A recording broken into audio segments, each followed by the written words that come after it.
Super six హామీల పేరుతో గద్దెనెక్కినటువంటి కూటమి ప్రభుత్వ నేతల నిర్లక్ష్యం పైన అడుగడుగునా కూడా ఎండగడుతూ ఆంధ్రప్రదేశ్ రాష్ట్రంలోనే ఒక ప్రత్యేక కాన్సెప్ట్ తో క్షేత్రస్థాయిలో ప్రజల వద్దకు వెళ్తున్నటువంటి తిరుపతి వైఎస్ఆర్ కాంగ్రెస్ పార్టీ సమన్వయకర్త బోమన అభినయ్ రెడ్డి సరికొత్త కాన్సెప్ట్ తో ప్రజల ముందుకు వెళ్తూ ఉన్నారు. సూపర్ సిక్స్ హామీల పేరుతో ప్రజల్ని మోసం చేసినటువంటి చంద్రబాబు నైజాన్ని క్షేత్రస్థాయిలో అట్టడుగు వర్గాల ప్రజలు ఎలా మోసపోయారనే అంశాన్ని చంద్రబాబు గరానా మోసం పేరుతో బాబు సూపర్ సిక్స్ మీ కూటమి ప్రభుత్వం చేసినటువంటి సూపర్ మోసం తెలుసా అంటూ ఈరోజు క్షేత్రస్థాయిలో పర్యటిస్తూ ప్రజల వద్ద జరిగినటువంటి మోసాన్ని వివరిస్తూ ఉన్నారు. ఈరోజు క్షేత్రస్థాయిలో యొక్క చంద్రబాబు నాయుడు చేసినటువంటి చంద్రబాబు గరానా మోసం మీరు వివరిస్తూ ఉన్నారు. ఏం చెప్తూ ఉన్నారు? ప్రజలు వాస్తవాలు తెలుసుకుంటూ ఉన్నారు. చంద్రబాబు నాయుడు గారు ప్రతిసారి అధికారంలోకి రావాలనుకున్నప్పుడు అలవిగానటువంటి హామీలు ఇచ్చి ప్రజలను నమ్మించి మోసం చేసి అధికారంలోకి వచ్చి దాని తర్వాత మొండి చేయి చూపడం అన్నది ఆయనకు ఒక రివాజుగా మారిపోయింది. ఈ విషయం పైన ప్రజలకు అవగాహన కల్పించాలి. గతంలో జగన్మోహన్ రెడ్డి గారి ప్రభుత్వం ఎలా ఉండేది, ఇచ్చిన మాటకు ఏ విధంగా కట్టుబడి ఉండేది, ఈ ప్రభుత్వం ఎలా మాట తప్పుతోందన్నటువంటి విషయాన్ని తెలియపరుస్తూ చంద్రబాబు ఘరానా మోసం అన్నటువంటి ఓ కార్యక్రమాన్ని రూపొందించాం. చంద్రబాబు గారు చెప్పినటువంటి సూపర్ సిక్స్ హామీలలో ఇప్పటి వరకు ఈ 10 నెలల్లో ఏ హామీ అమలయ్యింది అని ప్రజల్నే అడిగి తెలుసుకుంటూ, గతంలో వైఎస్ఆర్ కాంగ్రెస్ పార్టీ ప్రభుత్వం ఉన్నప్పుడు గడప గడపకు ప్రభుత్వం అన్న కార్యక్రమం పేరుతో ఆయా కుటుంబాలకు అందినటువంటి మేళ్లెంత అన్న ఒక కంపారిజన్ ని తెస్తున్నాం. చంద్రబాబు గారు నేను ఇప్పటివరకు 3 ఇళ్లను సందర్శించడం జరిగింది. ఈ 3 ఇళ్లలో ఒక ఇంటిలో ఉన్నటువంటి వాళ్ళు మాత్రమే మాకు ఒకే ఒక సిలిండర్ దీపం పథకం కింద వచ్చింది. మాకు ఇవ్వాల్సింది ఈ సంవత్సరానికి 3 సిలిండర్లు అయితే 1 సిలిండర్ మాత్రమే అందింది. తక్కిన ఏ పథకపు లబ్ధి మాకు చేకూరలేదని నిక్కచ్చిగా వాళ్ళు తెలియజేస్తున్నారు. మేము తప్పు చేశాం. ఒక కుటుంబం అయితే చంద్రబాబు గారి మాటల్ని నమ్మి జగన్మోహన్ రెడ్డి గారు మాకు ఎన్నో సంక్షేమ పథకాలు అందిస్తున్నా కూడా మేము చంద్రబాబు గారికి ఓటేశాం. కానీ ఆయన అస్సలు ఆయన మాటను నిలబెట్టుకోలేదు. మేము జగన్మోహన్ రెడ్డి గారి ప్రభుత్వాన్ని తిరిగి తెప్పించుకునింటే కనీసం మాకు ఇంతకు మునుపు అందుతున్నటువంటి పథకాలు కంటిన్యూ అయి ఉంటాయన్న బాధను వ్యక్తం చేస్తున్నారు. అంటే ఈరోజు ఇప్పటికీ కూడా హామీలు అమలు చేయకపోవడం పట్ల 6 ఉచిత హామీల్లో 1 మాత్రమే అమలైందంటున్నారు. ప్రజలు మోసపోయామని పశ్చాత్తాపం వల్ల కనిపిస్తూ ఉందా? ముమ్మాటికి ఇప్పుడు ఉచిత బస్సు గురించి ఉగాదిలో ఉచిత బస్సును ఇస్తామని అన్నారు. మళ్ళీ ఆ ఊసే ఎత్తలేదు. దానిపైన కూడా తిరుపతిలో కార్యక్రమం చేయడం జరిగింది. దాన్ని పెద్ద ఎత్తున కూటమి నాయకులందరూ కూడా విమర్శించారు. అంత తొందర ఎందుకు, ఇంకొక 15 రోజుల్లోనే ఇస్తున్నాం కదా అంటే వీళ్ళు ఒక డెడ్ లైన్ చెప్పడం, దానికి కట్టుబడి ఉండకుండా మళ్లీ పోస్ట్ పోన్ చేయడం.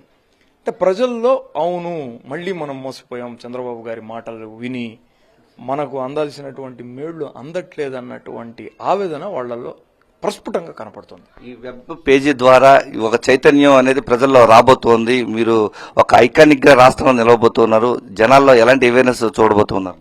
అంటే ఒక వెబ్ పేజ్ను కూడా మేము డిజైన్ చేయడం జరిగింది. చంద్రబాబు గారి ఘరానా మోసం అనేది ఇది కేవలం తిరుపతిలోనే కాకుండా రాష్ట్రంలో ఉన్నటువంటి అన్ని కుటుంబాలు చంద్రబాబు నాయుడు గారి ప్రభుత్వం కారణంగా ఎంత మోసపోయాం, ఎంత లబ్ధి చేకూరి ఉండాలా అనేటటువంటి విషయాలను ఈ వెబ్ పేజ్ ద్వారా తెలుసుకోవచ్చు. దానిని మేము ఇప్పుడు రిలీజ్ చేస్తున్నాం. ఈ కారణంగా ప్రజల్లో ఒక అవగాహన వస్తుంది. అంటే అలవిగాని హామీలను ఇచ్చేటటువంటి నాయకులను నమ్మకూడదు, నమ్మి మోసపోకూడదు, భవిష్యత్తులో ఇలాంటివి జరగకూడదు అన్నటువంటిది ఈ కార్యక్రమం ముఖ్య ఉద్దేశం. దీంతో పాటుగా ఒక బాధ్యతాయుతమైనటువంటి ప్రతిపక్ష పార్టీగా అధికార పక్షం వాళ్ళు ప్రతిపక్షంలో ఉన్నప్పుడు ఇచ్చినటువంటి హామీలను అమలు చేసేందుకు పెద్ద ప్రెషర్ని పెట్టడం మా బాధ్యత. జరిగితే జరిగిపోయింది. 11 సీట్లకే మేము పరిమితమైన ప్రజలను మాత్రం మేము వదలడం లేదు అన్న సంకేతాన్ని ఈ కార్యక్రమాల ద్వారా పంపుతున్నాం. గతంలో జగన్మోహన్ రెడ్డి ప్రభుత్వంలో నవరత్నాల పథకంలో ఎలాంటి లబ్ధి చేకూరిందమ్మా? మీకు ఇప్పుడు ఏం జరిగింది? అమ్మఒడి పడిందండి. మా 2 పిల్లలు అమ్మఒడి పడింది. తర్వాత మా నాన్నకి పెన్షన్ వస్తుంది, అమ్మకి చేయూత డబ్బులు పడింది. ఆరోగ్యశ్రీ ద్వారా అమ్మకి ట్రీట్మెంట్ ఇప్పించామన్నమాట. ఆవిడ patient, cancer patient. So Aarogyasri కింద ఆవిడకి పడింది. తర్వాత ట్రీట్మెంట్ చేయించిన తర్వాత ఇప్పుడు ఆరోగ్యశ్రీకి వెళ్తే వాళ్ళు యాక్సెప్ట్ చేయట్లేదు అనమాట. ఎన్టీఆర్ భరోసా అని చెప్పి అది యాక్సెప్ట్ చేయలేదన్నమాట. కార్డు ట్రీట్మెంట్ కూడా మీరు డబ్బులు ఇస్తేనే మేము పేమెంట్ చేస్తాం. ఇబ్బంది వస్తుంది. అవును. మరి ఈ ప్రభుత్వం వచ్చిన తర్వాత ఎంత మేరకు మీరు నష్టపోయారు? మీరు చూసారు ఈ చంద్రబాబు ప్రభుత్వం వచ్చిన తర్వాత ఈ సూపర్ 6 అని చెప్పారండి మాకు. మేము ఎంతో నమ్మి మోసపోయామన్నమాట. ఎన్ని పథకాలంటే జగనన్న ఇచ్చిన పథకాల కంటే 3 రెట్లు ఎక్కువ హామీ ఇచ్చారు.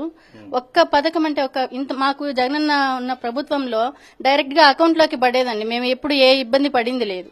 ఇప్పుడు 1,41,800 రూపాయలు నష్టపోయామండి. ఈ 10 నెలల్లో ఒక్క రూపాయి ఒక్క దీపం పథకం ఒక్క సిలిండర్ మాత్రమే వచ్చింది. 3 సిలిండర్లని హామీ ఇచ్చారు.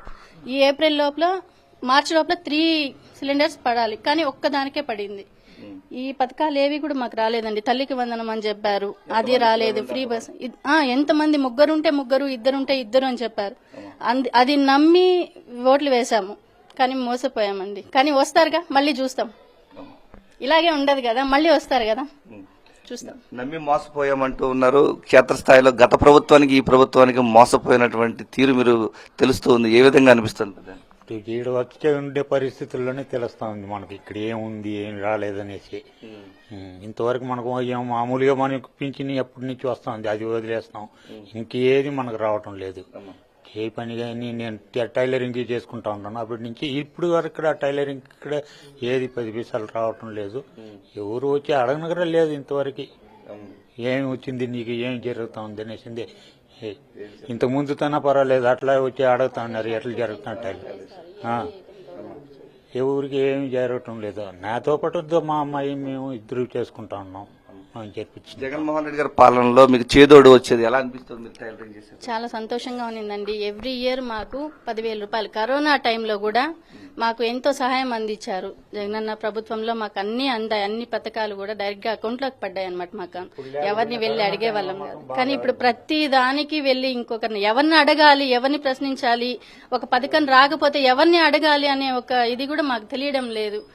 ఎంత నమ్మి ఓటు వేశామంటే ఇంకా వస్తాయి అని చెప్పి వేశాము, మోసపోయాము. ప్రస్తుతం ఇది ఇక్కడ పరిస్థితి. ఏదైతే తిరుపతి కార్పొరేషన్ పరిధిలో 3వ డివిజన్ లో పరిధిలో ఉన్నటువంటి లెనిన్ నగర్ లో చంద్రబాబు ఘరానా మోసం, మీకు కూటమి ప్రభుత్వం చేసినటువంటి సూపర్ మోసం తెలుసా అంటూ ఒక సరికొత్త కాన్సెప్ట్ తో తిరుపతి వైఎస్ఆర్ కాంగ్రెస్ పార్టీ సమన్వయకర్త బోమన అభినయ్ రెడ్డి సరికొత్తగా ప్రజల్లోకి తీసుకెళ్లేటువంటి ప్రయత్నం చేస్తున్నారు. గతంలో ఏదైతే సూపర్ 6 ఉచిత హామీల్లో ఉచిత బస్సు ప్రయాణం విషయంలో ప్రశ్నించినటువంటి బోమన అభినయ్ రెడ్డి యొక్క కూటమి ప్రభుత్వం చేసినటువంటి ఘరానా మోసాన్ని అడుగడుగునా కూడా నిలదీస్తున్నారు. ప్రజల వద్దనే నిగ్గు తేలుస్తున్నారు. దానిలో భాగంగానే చంద్రబాబు నాయుడు ఈ యొక్క 10 నెలల కాలంలో చంద్రబాబు చేసినటువంటి ఘరానా మోసాన్ని క్షేత్రస్థాయిలో ఒక వెబ్ పేజీ ద్వారా ప్రజల ముందుకు తీసుకువెళ్తూ నిలదీస్తున్నటువంటి పరిస్థితి ఈ రోజు క్షేత్రస్థాయిలో కనిపిస్తూ ఉంది.